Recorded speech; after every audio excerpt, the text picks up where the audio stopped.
ভারতের বিপক্ষে Asian cup বাছাই ম্যাচকে ঘিরে বাংলাদেশ ফুটবল দলের আনুষ্ঠানিক সংবাদ সম্মেলন। স্বাভাবিকভাবেই সেখানে মধ্যমণি লাল সবুজের প্রতিনিধিত্ব করতে যাওয়া হামজা চৌধুরী। প্রেস কনফারেন্স রুমেও গণমাধ্যম কর্মীদের উপচে পড়া ভিড়। দেশের ফুটবলে এই চিত্র নতুনই বলতে হবে। সংবাদ সম্মেলনে বেশিরভাগ জুড়েই ছিলেন হামজা। নিজে তো বটেই, কোচ অধিনায়কের কাছেও গণমাধ্যম কর্মীদের প্রশ্নের বড় অংশ ছিল তার প্রসঙ্গ। আমি আগে শুরু করছি।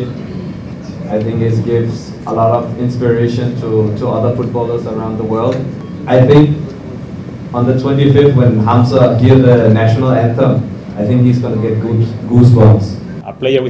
হামজার আরো বড় পরিসরে খেলার অভিজ্ঞতা রয়েছে। আমি বলবো আমাদের জয়ের পাল্লা ভারী। বাংলাদেশের হয়ে মাঠ নামতে রোমাঞ্চিত হামজাও। দীর্ঘ সময় প্রতিনিধিত্ব করতে চান লাল সবুজ জার্সিতে।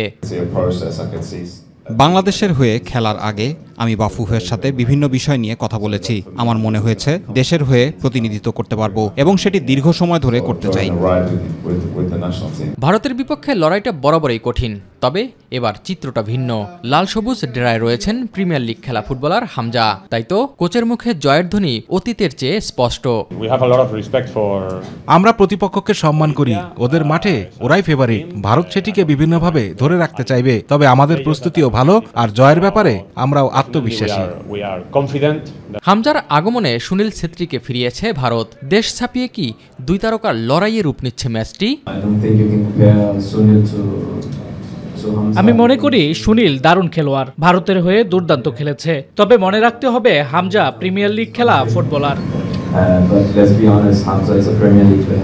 ভারতের বিপক্ষে এশিয়ান কাপ বাছাই ম্যাচটি হবে 25 মার্চ বৃহস্পতিবার। শিলংয়ের উদ্দেশ্যে রওনা দেবেন জামাল হামজারা। এস এম আরিফ, মাই টিভি, ঢাকা।